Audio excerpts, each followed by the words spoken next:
Bon, je vais vous parler de pêche aujourd'hui. C'était pas forcément prévu, mais là en fait, je suis en présence du plus grand pêcheur, le plus grand pêcheur du Bosphore. Donc là, on est sur le rive du Bosphore, et là, je suis avec le plus grand pêcheur du Bosphore. En fait, ce qui s'est passé, c'est que je suis en train de marcher tranquillement, et j'ai vu cette personne remonter à chaque fois. Regardez bien, énormément de poissons. À chaque fois, il remontait énormément de poissons, alors que tous les autres pêcheurs, et regardez, il y en a beaucoup, donc c'est très concurrentiel comme secteur, tous les autres pêcheurs, eux, n'arrivent pas à remonter à chaque fois des poissons. À chaque fois, lui, il en ramène 6, 7, alors que regardez, là, il y a la personne qui vient de pêcher, ben, elle relance sa canne à pêche parce que elle n'a rien attrapé. Et je me suis demandé en fait comment ça se fait que cette personne-là, à chaque fois qu'elle remonte sa canne à pêche, il y a 5, 6, 7 poissons, alors que la plupart des gens ne ramenaient rien. Donc je lui ai demandé. Et il m'a expliqué en fait que ces hameçons, au bout de ces hameçons, ils mettaient un petit peu de plastique, un petit plastique qui est bleu, alors que tous ses concurrents mettent un petit plastique, regardez. Je ne sais pas si vous le voyez correctement, mais un petit appât qui est vert. Et lui, en fait, il a trouvé la méthode, en fait. Il a craqué un peu le système avec son appât bleu, alors que la plupart des gens prennent un appât vert. Et ce qui se passe, en fait, c'est que lui, il est face à une concurrence énorme. Là, il doit avoir peut-être environ, je vais essayer de vous les montrer. Vous voyez, tout le long, là, c'est que des pêcheurs. Donc là, il y a environ une centaine de pêcheurs et la plupart des gens ne ramènent pas de poissons. Sauf que lui, avec ce petit hack en quelque sorte, il a réussi à faire en sorte de prendre du poisson à chaque fois, alors que la plupart des gens ne prennent rien. Et ça me fait penser à une chose, on entend souvent que l'immobilier c'est pas rentable, qu'on ne fait pas d'argent, tout ça. Et quand j'explique parfois les résultats que je peux avoir en immobilier, des fois les gens n'y croient pas.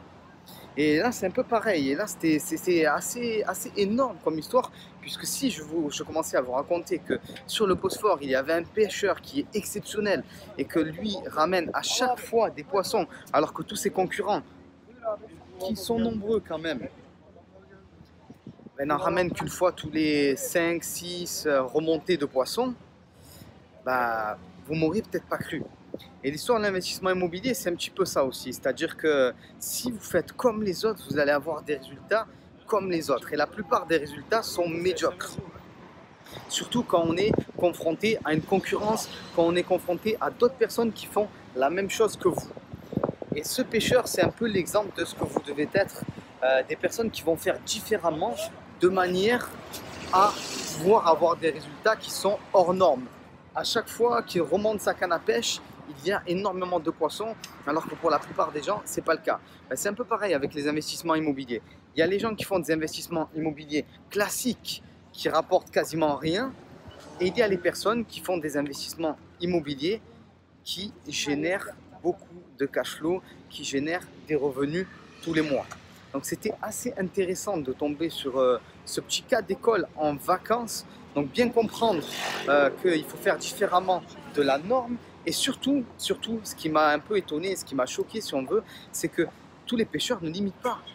Je veux dire, si vous vous apercevez que votre voisin, à chaque fois qu'il remonte sa canne à pêche, il y a 5, 6, 7 poissons, en théorie, vous devriez essayer de comprendre pourquoi lui réussit à avoir de tels résultats et essayer de faire pareil. Et on s'aperçoit, je regardais un petit peu les autres pêcheurs, que eux ont plutôt des hameçons qui vont être verts, alors que lui a des hameçons bleus. Et personne apparemment n'est venu voir pourquoi lui il avait des résultats meilleurs que les autres. Et voilà, donc je crois que c'est aussi ça le secret de la réussite en quelque sorte. Quand vous repérez une personne qui a des résultats qui semblent hors normes, qui semblent inhabituels, il faut absolument aller regarder pourquoi cette personne-là a des résultats comme ça et des résultats qui sont meilleurs que les vôtres. C'est très important. Il ne faut pas la jalouser. Les gens là pourraient le jalouser, dire que bon voilà, il pêche plus que nous, nous on n'arrive pas, tout ça. Non, il ne faut pas avoir ce comportement-là, surtout pas. Il faut regarder pourquoi ça marche et faire la même chose de manière à avoir les meilleurs résultats. Donc c'est ça qu'il faut faire, c'est très très important. Voilà. Donc ben là, regardez, c'est encore un exemple. On est toujours en direct. Là, ben voilà, c'est 4 poissons qui ont été pêchés, alors que la plupart des gens remontent très très peu de poissons. Regardez, il y a encore une personne là, hop là, ben, qui n'a rien remonté, malheureusement. Donc voilà, la méthode, comprenez la méthode, et c'est comme ça que vous allez vous enrichir. Utilisez les méthodes des personnes qui ont des résultats meilleurs que les vôtres. Ne les jalousez pas et faites comme eux. Et à partir de là, vous aurez de meilleurs résultats. Bon, on s'éloigne un petit peu des pêcheurs, mais j'ai remarqué aussi une chose. En fait, ces pêcheurs utilisent l'effet de levier. Ça paraît fou, mais si vous regardez bien, vous avez remarqué que sur sa canne à pêche, ou plutôt sur le fil en fait, hein, de sa canne à pêche, il avait peut-être une dizaine d'hameçons.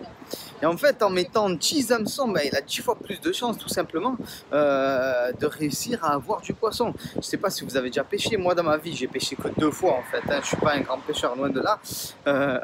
Ça m'est arrivé 2 fois et c'était un peu par accident. C'est des amis qui m'ont embarqué là-bas. Et ils mettaient seulement un hameçon au bout de leur canne à pêche. Et là, vous voyez bien, bon, ça doit être des professionnels quand même, ces gars, puisque il y a une centaine de personnes qui s'amassent ici et ils ont des méthodes. Cette personne-là, elle met 10 hameçons sur le fil de sa canne à pêche. Et du coup, il a 10 fois plus de chances de réussir et il fait 10 fois moins d'efforts. Il utilise un effet de levier. Donc, je trouvais ça assez intéressant comme exemple, voir comment des choses du quotidien peuvent être retranscrites en quelque sorte en immobilier. Nous, qu'est-ce qu'on fait? On va mettre par exemple un petit apport qui va nous permettre d'emprunter 100 000 euros. J'ai fait une vidéo il y a très peu de temps, allez la voir, où j'explique que j'ai mis environ 3 000 euros d'apport pour pouvoir emprunter 150 000 euros. Ben là, c'est un petit peu pareil. Lui, il a une canne à pêche. Il ne va pas acheter 10 cannes à pêche pour pouvoir attraper ses poissons. Non, il a mis 10 hameçons le long de son fil de pêche. Et c'est comme ça qu'il peut en fait avoir des résultats meilleurs. Voilà. Là si vous regardez cette personne, si malheureusement elle a qu'un seul hameçon sur sa canne à pêche, il a précisément 10 fois moins de chances de réussir que les autres pêcheurs, on va dire, plus professionnels qu'on a pu voir juste avant.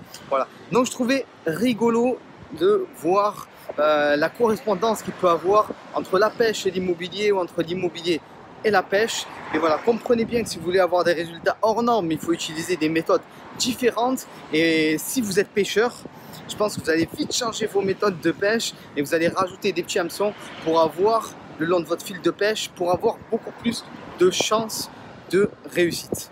Voilà. Bon, écoutez, la vidéo est cette fois vraiment terminée. N'hésitez pas à la partager si elle vous a plu, à la liker. Comme j'ai dit, c'est totalement différent de ce que je peux faire d'habitude. Mais les sources d'inspiration, elles sont multiples. Donc, il ne faut pas hésiter. Je vous dis à très vite. Bye bye.